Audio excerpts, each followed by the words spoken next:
But I'm running around trying to collect these pigs, and all that's going in my head, and I start singing, it's like, I'm working 9 to 5, gotta make a living.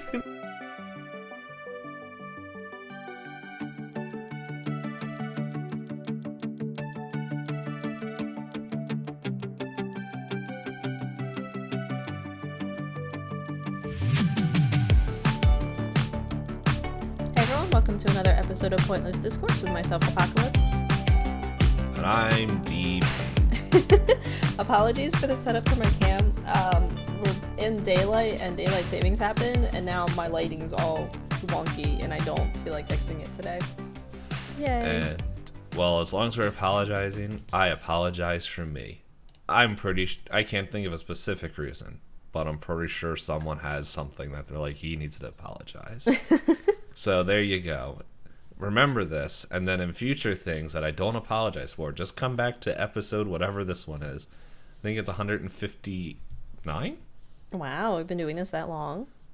Yeah, because I always write the date. I'm looking it up now. I always write the date. 58. This is 58. And it's one of those things I'm like, wow. I don't think we ever expected to get to 50.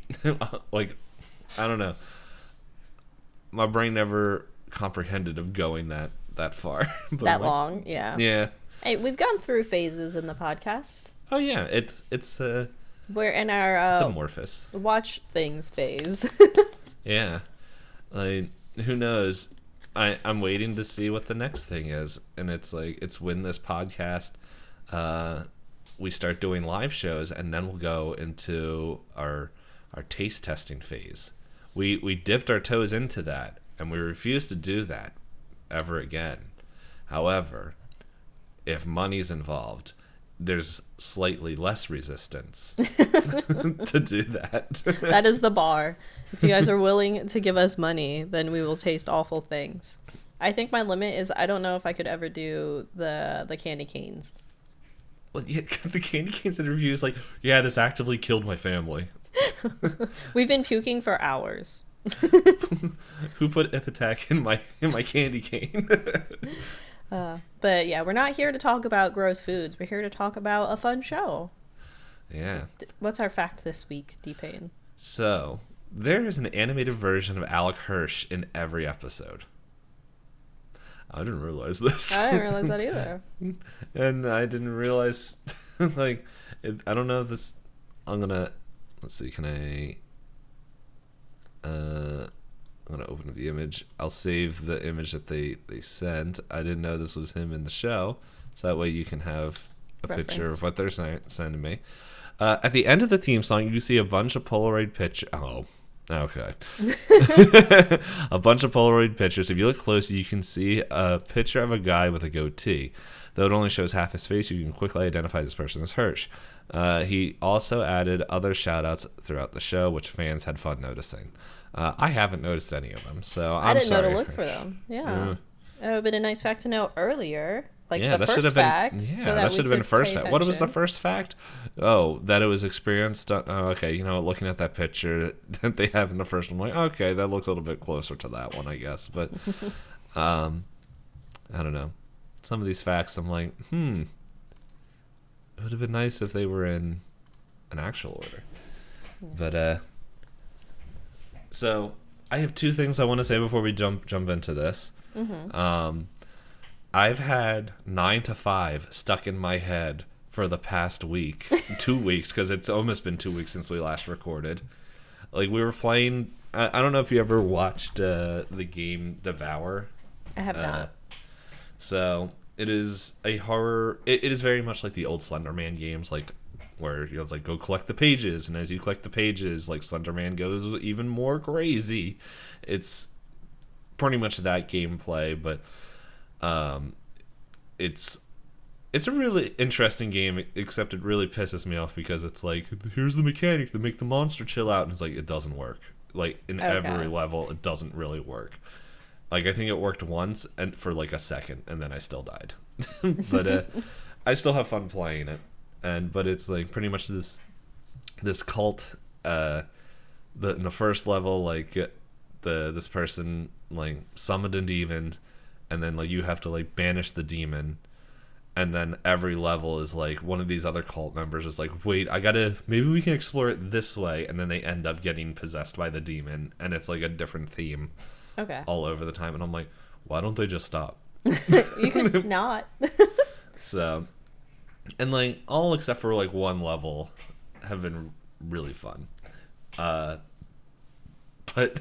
this last one we just did, we're running around like you have to like, it's a slaughterhouse, and so it's like there's like all these like pigs like that you have to like collect, and like they somehow have like some weird sacrifice thing that you have to do. But I'm running around trying to collect these pigs, and all that's going in my head, and I start singing, it's like, I'm working 9 to 5, gotta make a living. As I'm like, I know this isn't Waddles, and this is a really morbid thing for me to be singing this song because I'm thinking of Waddles all in his cosplay.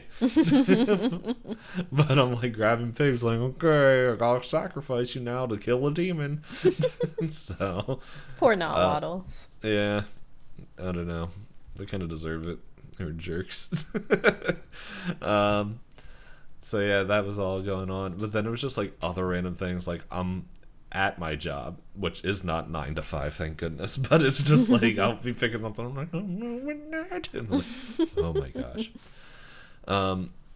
But my this is more of like my opening question into the potential things that could happen in this episode, which if people watch this episode, they're like, yeah, this definitely happened. What? Have you ever been like in charge of like I won't say like a business or something, but like maybe more of an event or something, and would you prefer to look at it at the beginning of the episode from a Mabel perspective or a Stan perspective? Oh, I'm totally Grunkle Stan, and everyone tells me to calm down, and I'm like, I can't. It's not an option. Mm-hmm. Yeah, it's this episode reminds me a lot of a Always Sunny in Philadelphia episode where everyone starts on their own side, and then at the end, everyone kind of switches their perspective. Mm-hmm. But yeah, I thought you were going to talk about the episode where you find out Charlie's actually running everything. Oh yeah, that's great too. Where everyone takes him for granted, and then because they just don't realize what the point is of what he's actually doing. Mm-hmm. And that, I think that's like one of my favorite episodes. It's a very good one. The timing in all those scenes is like perfect. Mm-hmm. But yeah, I don't know. Like because you've made yeah, we've Hop and I have run some groups together like for charity events and stuff.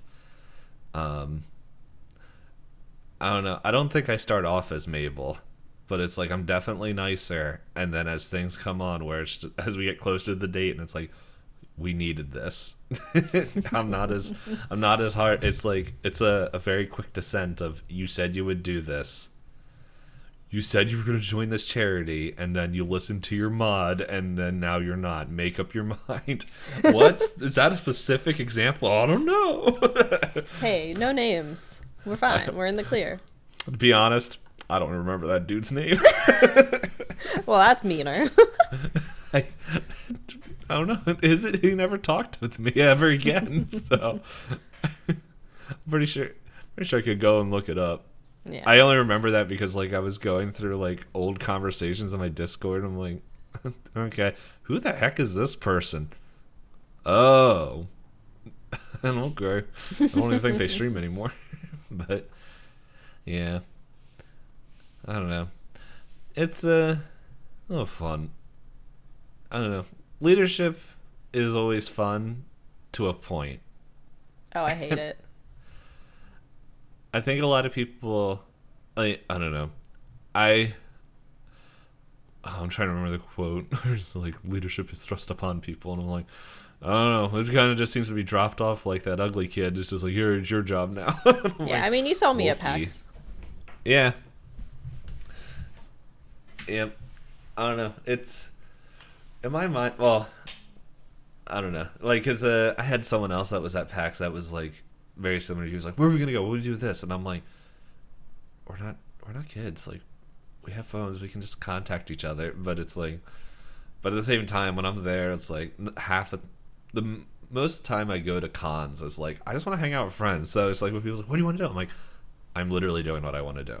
I'm hanging out with people." I don't mean to make people feel like you guys are herded children. I just was. Oh, not you. Oh, okay. Because the other. Oh well, it sounded like you were saying that I was herding you around like I was kids. thinking of somebody else, but it's like where they're like it.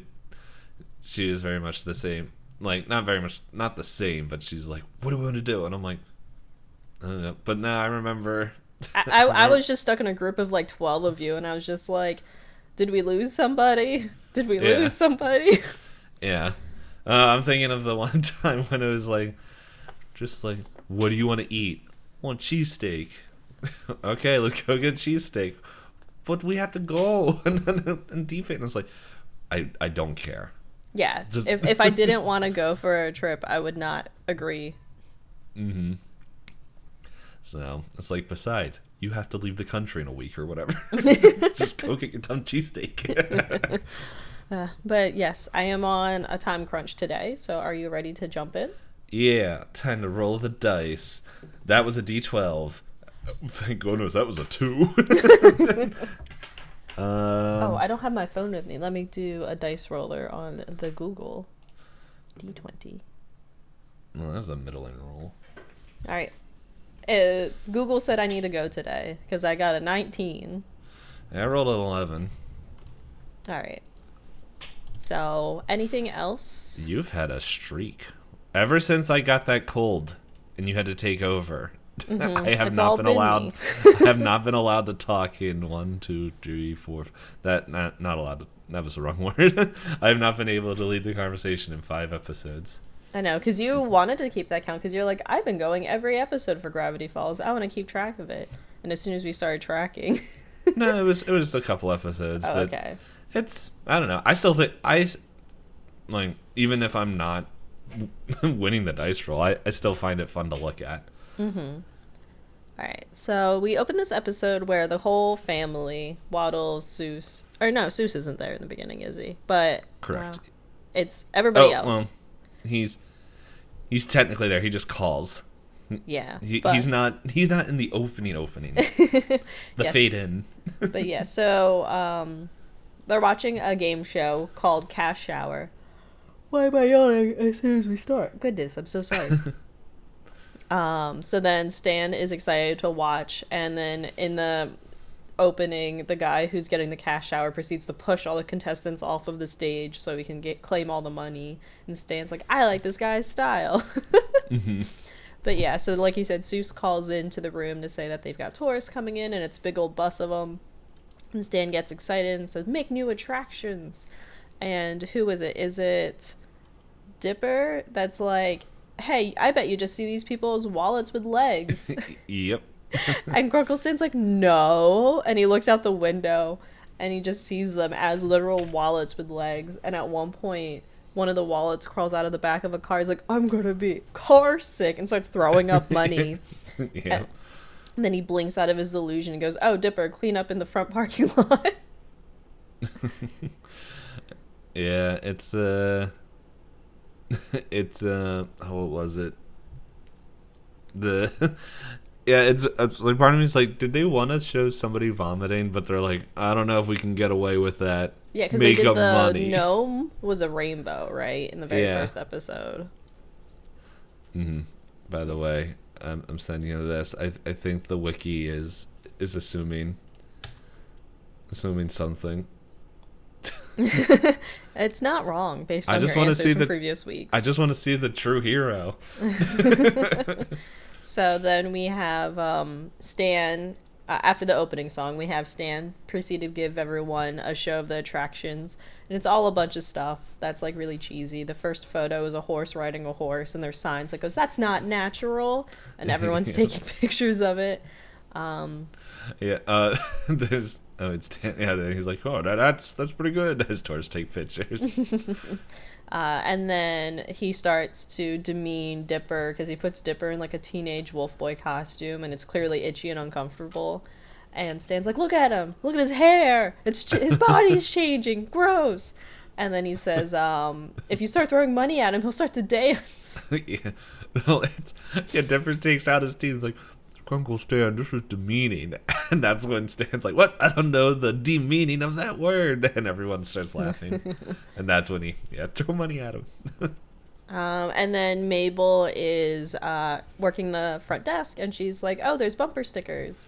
And she's trying to be nice to the customers, and the lady asks how much a bumper sticker costs, and Mabel says it's on the house, to which Grunkle Stan freaks out. He's like, what are you doing? You can't run a business like this.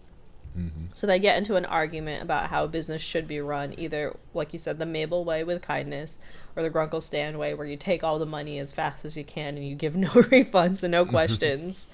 And she even brings out stickers, because this is important to the end of the plot, where it says things like please and thank you, and Grunkle Stan makes a joke like, you can't make money with please and thank you. And and then Dipper joins in the conversation saying, you have all of these like fake attractions when I could go get real attractions. And Grunkle Stan is very much like, look, if you guys have such a big problem with the way I run things, why don't you guys do it? And Mabel and them agree to a bet where she has 48 hours. Grunkle Stan's going to go on vacation. And if Grunkle Stan can earn more money than Mabel can running the business, what is it? I'm looking through the transcripts and we can find it. It's 72 hours. 72 hours. You make more money than I do on vacation, but okay, if you make more money than me, I guess it means you're right about the way I run my business. But if you lose, it's like you got to wear a loser shirt all summer, and he just writes a loser on the thing. And then Mabel's like, fine, but if I win, I get to be the boss for the rest of the summer. Plus, you have to sing the apologizing song with the lyrics by me, Mabel. Yes. Oh, and then the other thing that we miss out on is, I forgot to mention, is Sue says that he tried making a suggestion where there's a question-shaped mascot that he could be to help drum up business. And that also comes into play later. But yeah, so then they go ahead and agree to the deal. Stan starts packing his stuff for the vacation and leaving. And then, the reason I said 48 hours is because that's when I started rewatching the episode. Yes. Because there's time crunch. Yeah, but I like Dipper. That. I like Dipper, where he's like, Mabel, did you just agree to a bet with a professional con man? Yeah. And then Mabel's like, don't worry, we can make so much money. And the bet for the money was like, Grunkle Stan drew a red line on a jar and was like, I bet you can't make the money up to here. And Mabel's holding the jar and she's like, we're gonna totally do it. And then drops the jar, and Dipper's like, did you break the jar? She's like, we're gonna get a new jar. We're gonna get a new jar, it's fine. When you broke the jar, we'll get a new one. And then they joke about how much money can Stan possibly make on a vacation. And you cut and you find Stan trying to get to be a contestant on Cash Shower, and he's stuck in line. But then it cuts back, and Mabel has her business suit on, and she's all prepared. And she turns around at a desk and goes, hi, everybody, I've brought you here today because Grunkle Stan is no longer with us. To which Seuss falls on his knees and starts crying. It should have been me. And she goes, oh, no, he's on vacation. He's like, oh, that would have been nice to have known first. Yeah, okay. Yes. Yeah, thank you for the clarification. And then Mabel points out that she has learned how to become a professional business person because she found a book propping up the table that says, like, something in management 1983. And she drinks from a mug that says number 2 boss. And Dipper's like, why are you the number 2 boss? And she takes out a mirror and goes, because you're all number 1. And they're like, oh, okay. And they all fall for it. Yeah. And then she proposes that her goal for them is to make them their best selves, I think is how she says it, where selves is an acronym for, I see it in the transcript, satisfied, everyday, loving life, very much everyday satisfied. And Makes sense to me. Yeah, and she congratulates, like, everybody all the time, like, without a thought about it. So, and she goes to each individual person to try and make them heard. She asks Wendy, like, what will make this more Wendy friendly? And Wendy's like, I never get to hang out with my friends. And Mabel's like, hang out with your friends, it's fine. And then she pulls Seuss aside and gives him his question mark costume, and he gets very excited. He goes, "Questiony the question mark." The question mark costume when it comes up, just it's beautiful. And then I like his line, I wish this was an exclamation point to show how excited I am. Yeah. And then she goes to Dipper and holds up the teenage wolf boy costume, and he immediately flinches, but she shreds it and then says, like, go find us something amazing out in the woods. To which he runs off, and he is excited. And Mabel is determined that she's got this, and they all high five. Mm-hmm. And Mabel's like, no time, we're gonna have like what did she say? $600 billion. And when he's like, do you know how money works? And Mabel's like, yes, of course. Go get me a latte, Waddles. And hands him some cash. And he starts just feeding him money. Yeah. Yep.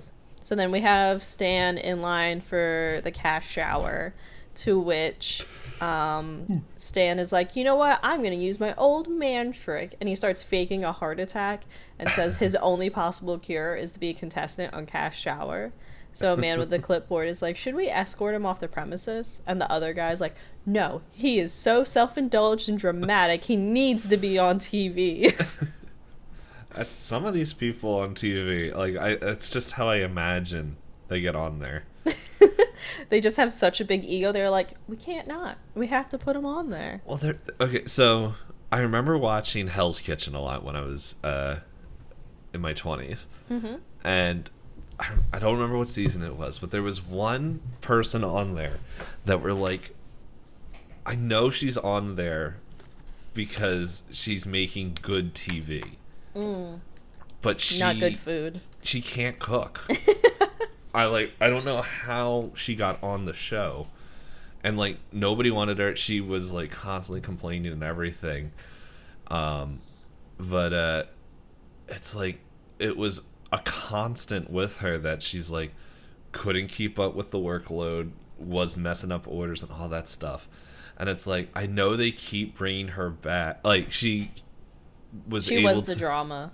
Like, yes, and like the majority of the time, like she only survived because her team passed. Like they won, but like everyone was like so frustrated, and then it was just like, and like when their team did come up to like send someone home, like it just so happened like she actually like barely passed all that stuff, but it was like she was always one better than the worst person. Yeah. Kind of thing. Mm-hmm.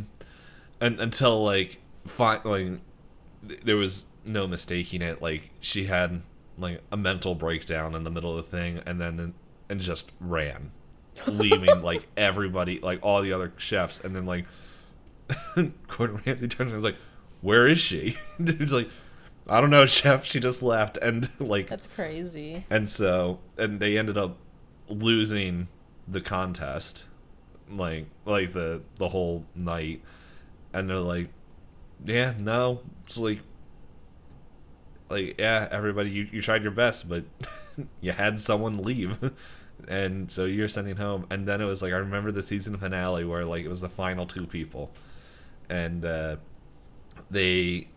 Pretty much what they did. I don't know if they do this every season, because I think I only watched the one season. They're like, okay, we have like these chefs from all the shows and all that stuff, and it's like, hey, you're gonna choose who you want. And it's like the way they did it is like they pulled out like this cart and they like opened up like the silver like kind of cover, and it revealed the head. Like they were all like kind of like that Halloween horror thing where it's just like like you open up the box and there's their head. So they did that, and like both the contestants, when they heard later, is like, I saw the platter raise and then she was there, and like, why is she there? And it's like, and then they interview her, it's like, they obviously wanted me back because I was a good chef. And like everyone's like, we don't want her.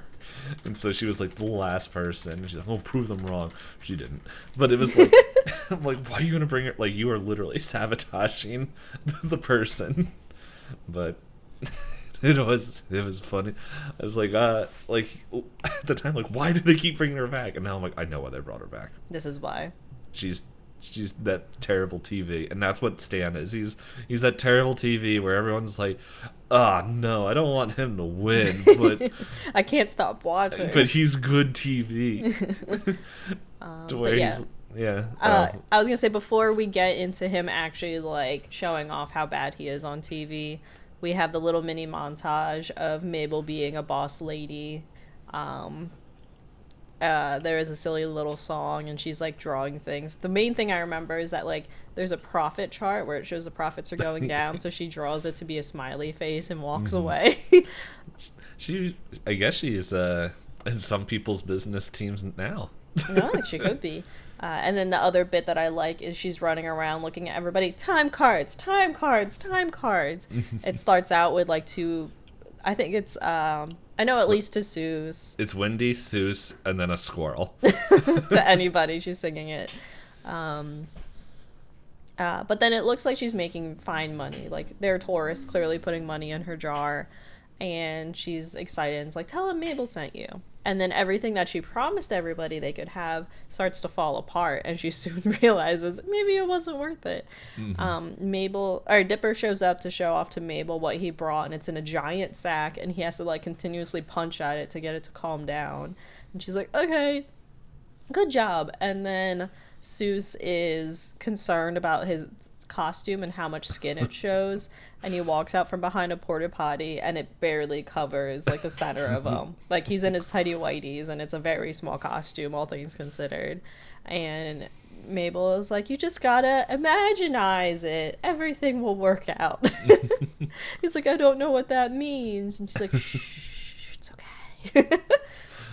And Seuss complains about how cold he is because he's wearing nothing. Then she goes in to check on Wendy, and Wendy and all her friends are like playing hacky sack with a shrunken head to the point where he kicks it and it hits a kid in the face. And the kid's mom is like, you've ruined my son's face. It's ruined forever. So Mabel offers a refund and like hands her the money, and the lady goes into the jar and takes more money and runs off with her son. And Mabel's like, hey, Wendy, you need to clean up around here. You guys have made a big mess. She's like, and Wendy takes advantage of the situation and goes, wow, you're starting to sound like Grunkle Stan. So Mabel's like, how about you take the rest of the day off? And Wendy's like, with pay? And Mabel's like, of course. And Wendy's like, all right, peace. Forcing Mabel to, like, take up all the work. To which, in the background, Seuss is like, it's me, questioning the question mark. And the lady screams and mazes him, and he's rolling around on the ground. And he's like, dude, it stings so bad. So then we go back to Grunkle Stan and his vacation, to which they start trying to introduce contestants, because Cash Shower is very much like Wheel of Fortune. So they're like, I am this guy, and I'm from this place. And before the second lady can even say her full name, Grunkle Stan's like, it's me, I'm Stan. Is this right? Is this what I should be doing? And then the host is like, all right, calm down, sir. Like, and then Stan is like, are there S's in the puzzle? And the guy's like, it hasn't even started yet. He's like, shut your yaps. And he's like, oh, good, well played, sir. And Stan gets his $1,000. And he spins the wheel. He's like, cash shower, and it lands on the cash shower, and he starts taking his clothes off, and the host is like, no, stop. It's like, you don't take your clothes off, and he just keeps going. It's like, cut the commercial, go to commercial. And I think I don't know, like sometimes the cuts that they do, it's like, okay, that was definitely for a commercial break, and I'm like, did they actually cut for commercial there? Because that would be hilarious. That would be great. Yeah. In my head canon, if not watching this when it was out, it did. I'm going to say it probably did. But yeah, so then we go back to the Mystery Shack, and we have Dipper, who's really excited to show off everything. He even calls himself Honest Dipper, unlike his cheating uncle, and shows off in the cage, part gremlin, part goblin, the Grimoblin, and he reveals it, and it's like roaring, and it even spits out a human arm, skeleton of a human arm. Yeah. And the man and woman are like, oh, that's fun. And the woman's like, It's clearly fake. I can see the strings on it. And Dipper's like, no, that's his body hair. Look, if you look into his eyes, you'll see your greatest nightmares. And they go up and go do it, and then they're like paralyzed and permanently screaming as their eyes are like shot with the same color of the Grimoblins. And the ambulance pulls up, and Dipper's like, hope you had a good time. I do like how they want to look at the six-packalope rather than the Grimoblin. Oh, fun pun. Wordplay. Yeah. Oh, yeah. And then Dipper is like, I work for tips as they're paralyzed in fear from being shown their worst nightmares. And then Mabel, since she sent Wendy home, is stuck running everything in the shop and is struggling with keeping up with everything and all the different customers. And Dipper comes in. He's like, well, I just made 2 people insane. How's your day going? And Mabel's like, it's not good. It's really hard. And Dipper's like, well, maybe you need to be like harsher with people, more of a manager type. And Mabel's like, no, that's what Grunkle Stan would do, and I'm not like Grunkle Stan. It's not like that. Everything's gonna be fine. And then the Grimoblin starts running through and breaks a wall, and everyone's running away screaming. And Dipper's like, he was in a locked cage. How did he get out? And there's a flashback to a sticky note that says, for your 5-minute break, heart Mabel. So great. And Dipper's like, you gave him a break? And she's like, he's an employee, kind of. And he's like, all right, we need help. Where's Seuss? She's like, oh, Seuss was stressed out, so I sent him on a nature walk to calm down. And you cut to Seuss, lost in the woods. Hello? Hello, civilization. Doggy? But yeah, so while he's lost, it cuts back to Stan. And that it's on the TV. Like the TV turns on. And then that's when they see the Stan. TV playing it, yeah. Yeah. So he's set up to end up being a grand champion. And Stan looks at the TV and says, see you tomorrow night, Mabel, and holds up the loser shirt. And then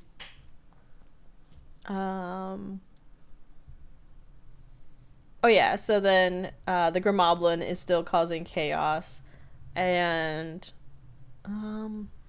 they try to hide from it, and then the Grimoblin starts putting stickers on his own face. And Mabel's like, what do we do? He's awarding himself with stickers. It doesn't he didn't even earn them. So Dipper, of course, opens up his book, starts skimming through, see what he can find, and sees that he starts to say, when fighting, use water, and Mabel skips ahead and just splashes water on his face, and he roars. And it says, only as a last resort, as water will make him much scarier. Ah, who writes sentences like that? Yep. And he grows spines. And he breathes fire now. And Dipper's like, he's got to leave eventually. And he's just constantly playing with the scene salmon. I'm a swinging salmon, spending all day jamming. And Mabel's like, why doesn't he just leave? And then he starts eating all the money from the money jar. And Mabel starts freaking out and runs over to the monster. And Mabel's like yelling at him to stop because she's already feels like she's gonna lose the bet and everything. And Dipper warns her, just don't look in his eyes, you'll see your worst nightmares. And she's like, I wish we had an evil eye to show him. And the creature starts to look into Mabel's eyes, and Dipper shows him a mirror and it's like, look at this. And then you get to see his worst nightmare. It's like, you have become your father. And he just starts screaming and breaks through the wall and then runs away. And Dipper's like, at least he didn't do that much damage. But as he's flying away, flies into the totem pole, which falls on a car and sets off a car alarm. And Dipper's just like, oh boy. And Mabel realizes it's the 3rd day. There's 7 hours left. And she doesn't want to wear the loser shirt all summer. And Wendy comes back with Seuss and is like, did something change? And Mabel gets excited to see them back. And that they still want to try and beat Stan. And Wendy tries to get out of work again. She's like, I kind of have a headache. Maybe I should just not work today. And Seuss is like, I met this pack of wolves that are going to, like, raise me as one of their own. So I should really go back to the den. And they go to leave. And Mabel starts to freak out and has to go into manager mode. She's like, enough! I've had it! I fought a monster to save this business, and this is how you repay me? I'm gonna get an ulcer from your lollygagging. And Wendy's like, lollygagging? And You're acting like, different. Yeah. And she starts shouting like Grunkle Stan, you shut your yaps! I've been doing everybody's job. And I think, what else? She says, stop loafing around and get back to work. And they start to say, yes, Mabel. And she goes, that's boss to you. And she hits something, and the fez that Grunkle Stan usually wears falls on her head, and she looks in the mirror and goes, what have I become? Very much like the monster seeing his vision of becoming his father. Mm-hmm. And Dipper's just what like... you had to. Yes. So they decide to make a mad rush to try and earn money, to which... we see a glimpse of Grunkle Stan landing on Cash Flood, and he shouts, I'm giving none of this to charity. It's great. You go home 1,000 air or risk everything with the bonus word. Rich, I'm a simple man, so I'm going to take my winnings, pack my bands, and bet them all on the bonus. It's me in video games when I don't have to worry about money. Video games have made me realize I don't think I'm a betting gambling person, because all or nothing. Excuse me. Like for most parts, but it's just like if it's something I have to earn like money, and then I'm like there's a game that we're playing now, and it's like there's like a whole gambling system, and like almost everybody in the group is like, oh yeah, I just spent it all on the gambling. I didn't get anything good. I'm like, I did it 2 times, and I'm like, my money. It's like, I'm like, no, I can't do this. What if I want to like work and upgrade something? I can't because I spent all my money on gambling. And I'm like, yeah, no, I don't think I would survive in Atlantic City or Las Vegas, because it's just like I go in there like, my money's it's gone. I still want to try it though, at least once. To say that you did it, yeah. Well, yeah, just I think I told other people, I was like, yeah, I think I just want to go in with like $50 or like 100, and just be like, hey, when it's gone. Or if I hit this much. in Vegas this coming year. Mm-hmm. I'm gonna attempt to go, but it depends what happens with what I was mentioning right before we recorded. So that's fair. I don't know if that works out, if that would be a little too soon to take a vacation. That's fair. But yeah, so then we have it going back to Mabel, and they're going into rush hour, doing whatever they can to get tourists in, and they decide to reframe Seuss in his costume. He's like, oh, this is a giant question, baby. Am I a man? Am I a baby? These are legitimate questions. And they start offering them pictures, and Dipper's like, by the way, no refunds. And like they're collecting money, and they filled up the jar. For $1, $10, $100. And it's like, yeah! Yeah, so then after... It's funny how they both become what they hate. Yeah, to be able to win this bet. But then they realize after all the destruction that's been done to the shack beforehand, the only thing that's left is a single dollar bill, and they realize that time's up, and Stan enters the door. And Stan is like, you know what I did? He's like, what? And he's like, I won $300,000. And it shows him on Cash Wheel. And the host is like, all right, this is your bonus word. It's a simple word. 5-letter word that you say to be polite to somebody. Like, may I blank? And what does Stan say? He was like, oh, gimme with Gimme. 2 E's. Yeah, which and is the guy's 6 like, letters. And the guy's like, all right. Oh, it's a 6-letter word. Yeah. Oh, okay. You might have said that. I thought I heard I think 5. I said 5, but okay. But then the guy says, okay, let's give it a second try. Why don't we? It's a letter that starts with P, and some call it the magic word. And Stan goes, patabra-cadabra. And then then it cuts off, and Stan's like, I guess the word please does actually make you money, because there's the sticker that Mabel had put on the register in the very beginning of the episode. So because he lost all of his money betting like that, he made $0 while the kids made $1. So they technically won the bet. So Stan is like, okay, I guess Mabel's the new boss. And everyone's like, no, you're the boss. You can stay the boss. And they go, but Dipper's like, isn't there an apology dance you have to do since you did lose? He's like, no, we didn't agree on this. And Mabel's like, I'm pretty sure I wrote it down in my notebook. Get the camera. So then you have Stan do his Stan's Wrong song if you want to do that for me. Do I got to dance too? He's like, I'm Stan and I was wrong. I'm singing the Stan Wrong song. I shouldn't have taken that chance. And now here's my remorseful dance. And Mabel's doing instructions in the back. More jazz kicks. Jazzier, jazzier. I didn't realize the goat had a name. I forgot that the goat had a name. Gompers. Yeah. But yeah, the episode ends with them saying, like, do another take of him doing his his dance. Yeah, take 30. And he's like, ah. I would totally agree with if I had to do 30 takes of a same dance and song. Yeah. But very fun episode, and apologies if we feel rushed, but we need to leave a little bit of time at the end for us to pick who we were most like this episode and who were our favorites. I was just looking real quick. There's not a whole bunch of, there's only 3 points of series continuity that they saw. I didn't even realize that the cloning copy machine is from Double Dippers and is in Stan's office again. The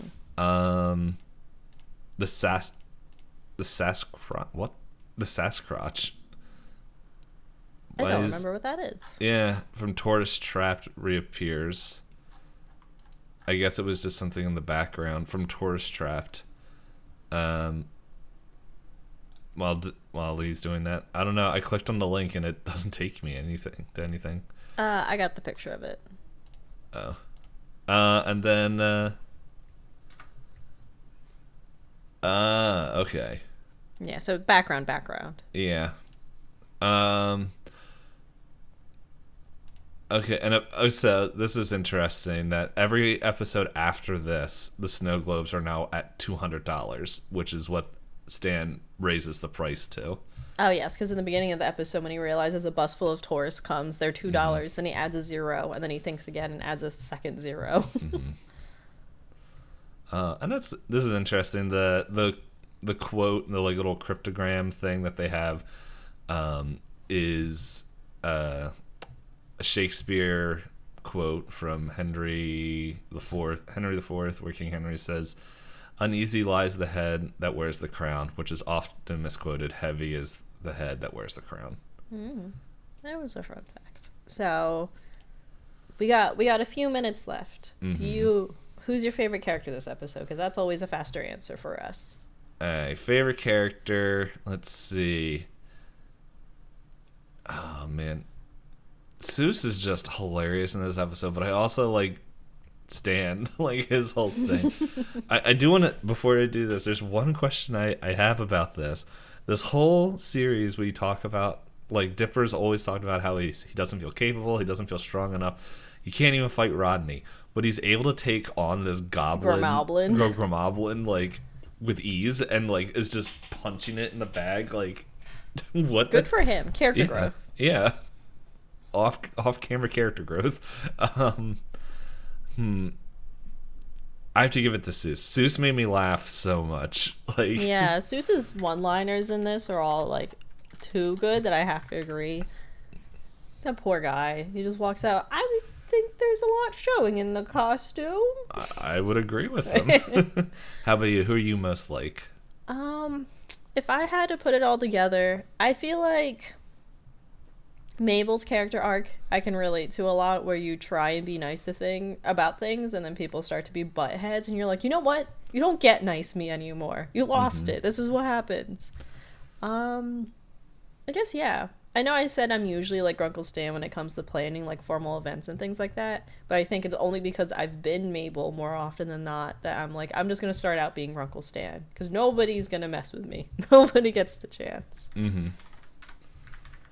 You know what? I think we're just going to have the same answers, because like the way you said that, I'm like, no, like whenever I start a new project with people, I will be Mabel, and whenever I have stuff on stream that people can use, and I like and they start to abuse a little bit, I'm like, I'm warning you right now, if you abuse this more, it's not gonna be as accessible. So it's like, I'm like, no, Mabel, like, I'll be all kind and friendly until a point, but it's like, it's not like Mabel where it's like a stressing, like, oh my gosh, I'm freaking out, stressing out. Yeah, it's not within like 24 hours, but it's one of those like, I see what you're doing and I don't like it. I'm not gonna let this keep happening anymore. You get the ugly side now. Yeah, there's no like middle ground for this whole thing. Oh my god, I just scrolled down and I saw Zeus in his costume, and it's like, how did that get approved? It's not much of a costume at all. Yeah, well, it's like the dot on the question mark is like very well placed, but at the same time, I'm like, how? Like, just knowing Disney, like, whatever. I like this picture. The question, baby. Yes. Am I a man or am I a baby? It's a legitimate question. But yes, that is the episode. Thank you for listening this far if you did. You can find us at any of the links below. And we would appreciate it if you shared us with people, left ratings, reviews, comments, interacted with us, followed us on YouTube, and all those things. I'm hungry. So am I. I haven't had breakfast. I did not either. I woke up and I was like, oh my goodness. It's 5 minutes before we said the later time that we had to record. Actually, it was 10 minutes. But anyway, that is it. I can't think of anything fun except Tommy says hungry, so bye-bye.